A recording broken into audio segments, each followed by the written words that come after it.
Selamat pagi, saudara-saudari yang dikasihi Tuhan. Senang kita berjumpa kembali dalam doa pagi online GKI Samanhudi Jakarta. Mari kita berdoa sebelum kita membaca, mendengarkan, dan merenungkan firman Tuhan. Ya Tuhan, kami mengucap syukur untuk kehidupan yang Tuhan percayakan kepada kami. Kami ingin mengelola hidup kami ini dengan baik, sesuai dengan firman Tuhan. Oleh karena itu Tuhan, pada saat ini kami membuka diri kami, membuka pikiran kami, seluruh diri kami untuk menyambut firman Tuhan. Biarlah Roh Kudus bekerja, menolong kami sehingga firman Tuhan sungguh-sungguh tertanam dalam diri kami. Firman Tuhan bertumbuh, berakar kuat, berbunga, dan juga berbuah di dalam hidup kami. Ya Roh Kudus, berfirmanlah. Di dalam nama Tuhan Yesus Kristus kami berdoa. Amin.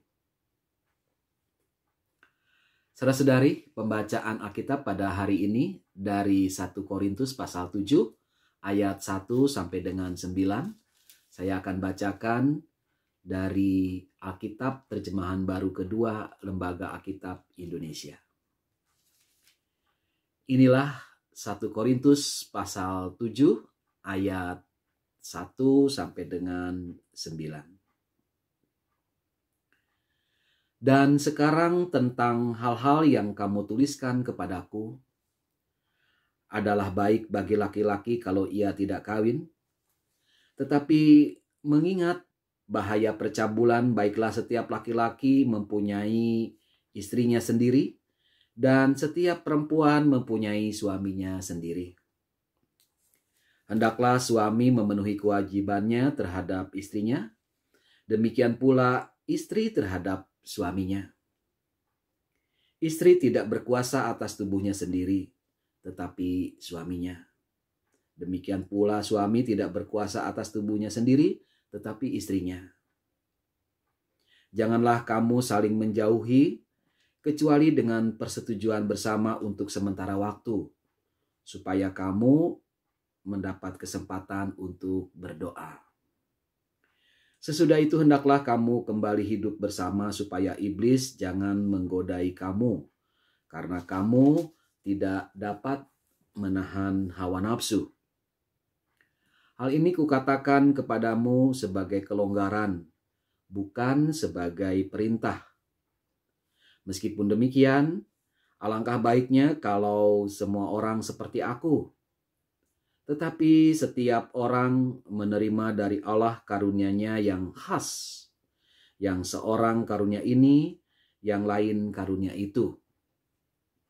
Kepada orang-orang yang tidak kawin dan kepada janda-janda aku anjurkan, supaya baiklah mereka tetap dalam keadaan seperti aku. Namun, kalau mereka tidak dapat menguasai diri, baiklah mereka kawin. Sebab lebih baik kawin daripada hangus karena hawa nafsu. Demikian pembacaan Alkitab. Berbahagia setiap kita yang membaca, mendengarkan, dan memelihara firman Tuhan dalam kehidupan setiap hari. Haleluya.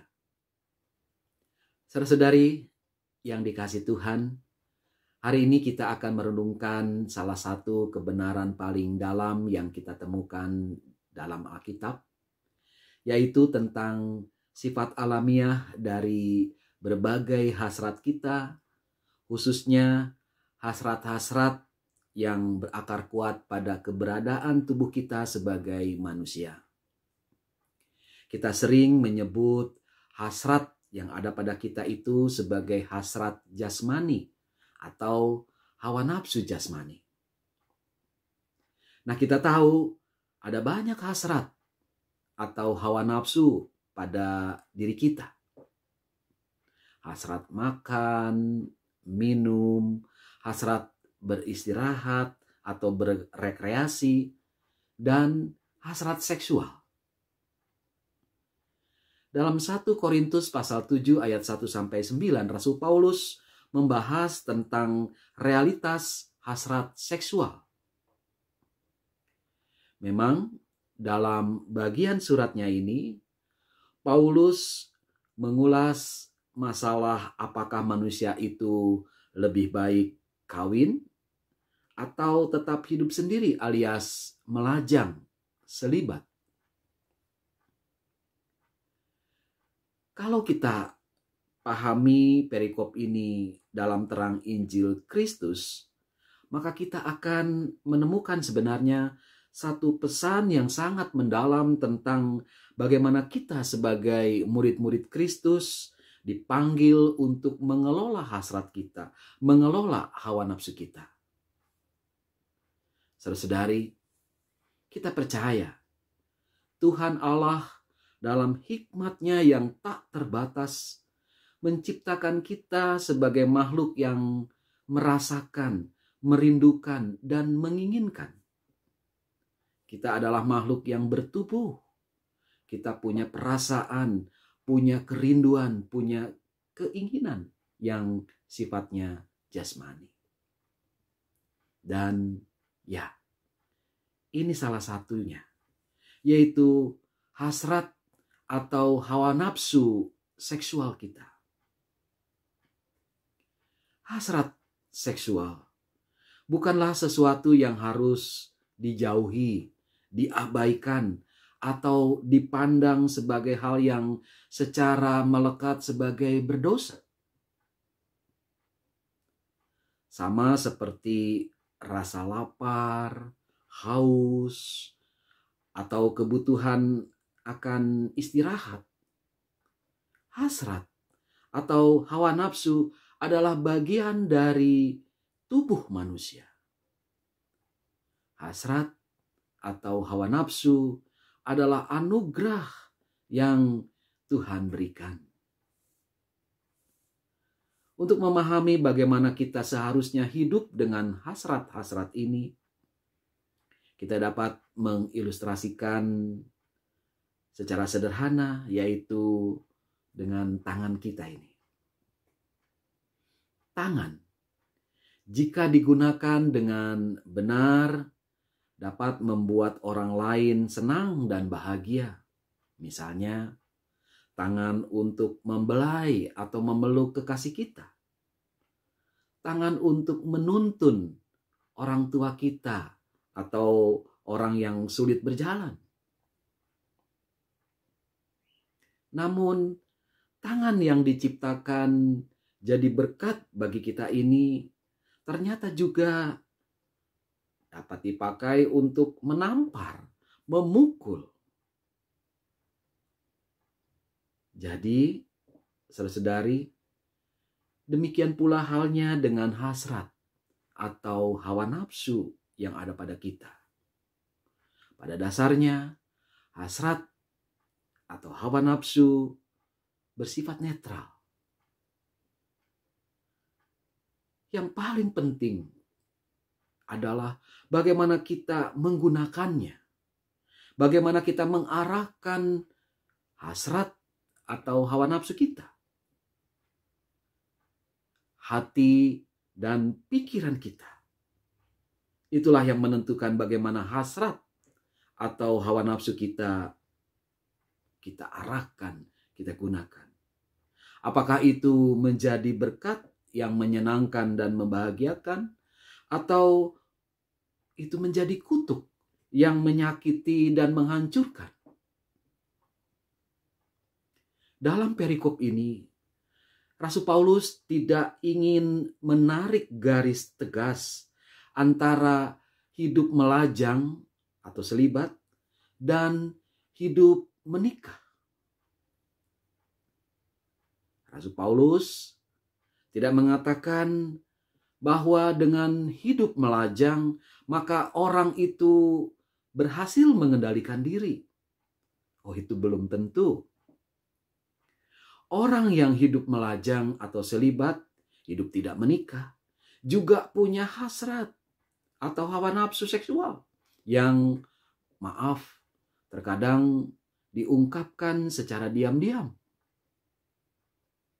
Itu sebabnya kita mendengar ada kasus skandal seks di institusi yang mewajibkan hidup melajang, hidup selibat. Sebaliknya saudara-saudari, Rasul Paulus juga tidak mengatakan bahwa dengan hidup menikah, maka orang yang menikah itu menjadi suci, lalu dia mengendalikan hawa nafsunya. Orang yang menikah bukan berarti dia tidak dapat mengendalikan diri mereka sendiri. Tetap saja, yang namanya hasrat atau hawa nafsu seksual itu ada dan membara pada orang yang menikah. Dan itu pun jika tidak dapat dikendalikan dan diarahkan kepada pasangannya, maka hasrat atau hawa nafsu itu dapat merusak hidup pernikahan. Oh, kita juga sering mendengar, bukan, bahwa kasus perselingkuhan terjadi dalam kehidupan pernikahan. Saudara-saudari yang dikasihi Tuhan, Rasul Paulus mengakui hasrat adalah sesuatu yang harus manusia hadapi. Baik ketika manusia tidak menikah, atau selibat, atau hidup melajang, atau ketika manusia menikah. Anda hidup melajang atau hidup menikah tetap punya hasrat atau hawa nafsu. Hasrat atau hawa nafsu seksual tidak lenyap begitu saja.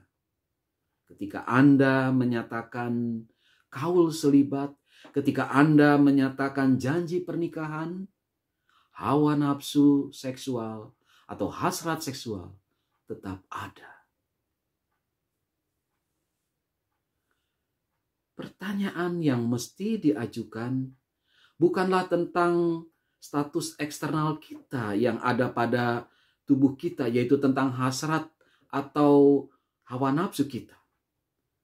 Pertanyaan yang mesti diajukan adalah tentang postur internal kita, yaitu tentang hati dan pikiran kita terhadap hasrat atau hawa nafsu yang Tuhan anugerahkan itu. Maka pertanyaan yang tepat adalah bagaimana kita mengelola hasrat atau hawa nafsu yang ada di dalam pikiran kita. Bagaimana hati dan pikiran kita mengendalikan dan mengarahkan hasrat atau hawa nafsu kepada kebaikan dan bukan kepada keburukan atau kejahatan. Hasrat jasmani, termasuk hasrat seksual, adalah kekuatan yang hebat di dalam diri kita. Dan jika dibiarkan, hasrat jasmani itu dapat menjadi liar. Seperti api yang tidak terkendali, hasrat seksual dapat membakar hidup kita, membuat kita hangus. Namun sebaliknya, jika hasrat itu dikendalikan, dihayati dalam terang Injil Tuhan Yesus Kristus, dihayati dalam kasih dan pelayanan, maka hasrat itu dapat disalurkan dan diungkapkan menjadi sesuatu yang indah, yang memperdalam kasih dan membawa kita lebih dekat kepada kehendak Allah. Jadi, saudara-saudari, sebagai pengikut Kristus, kita dipanggil untuk tidak menyangkal hasrat atau hawa nafsu kita, melainkan merayakannya, memanfaatkan dan menyelaraskan hasrat atau hawa nafsu itu dengan atau sesuai kehendak Allah. Dalam hidup melajang atau hidup menikah, biarlah hasrat kita dapat menjadi ekspresi kasih, ekspresi keintiman dan kesetiaan. Untuk itu, biarlah hati kita dan pikiran kita dipenuhi oleh firman Allah, sehingga kita mampu mengungkapkan kasih kita dengan hasrat kita yang hebat, tapi juga tulus. Tentu dengan mengandalkan Roh Kudus, kita mampu mengendalikan hasrat kita dan mengarahkan hasrat kita agar menjadi berkat demi memuliakan nama Tuhan. Terpujilah Tuhan dari sekarang dan sepanjang masa. Amin. Mari kita berdoa.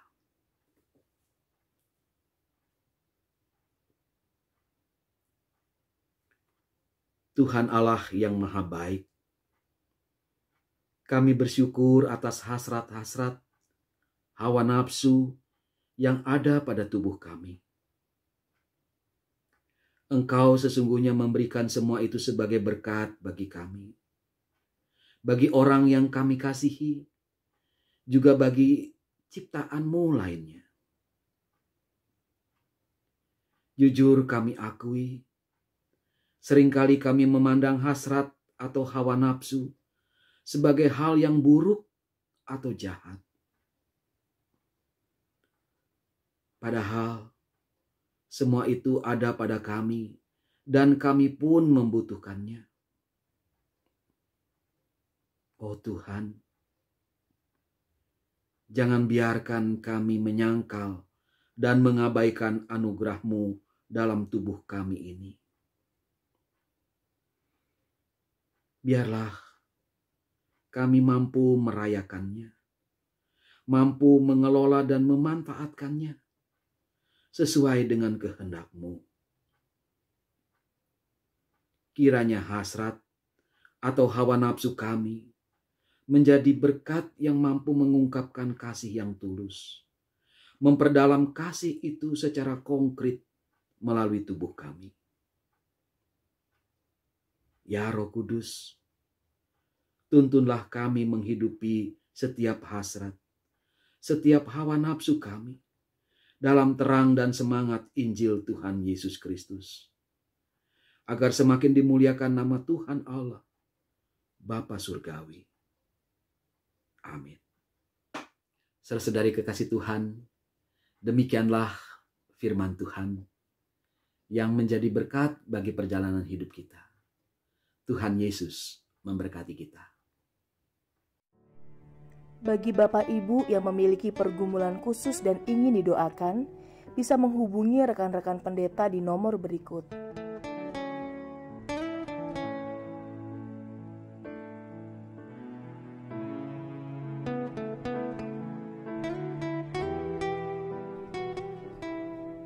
Tuhan Yesus memberkati.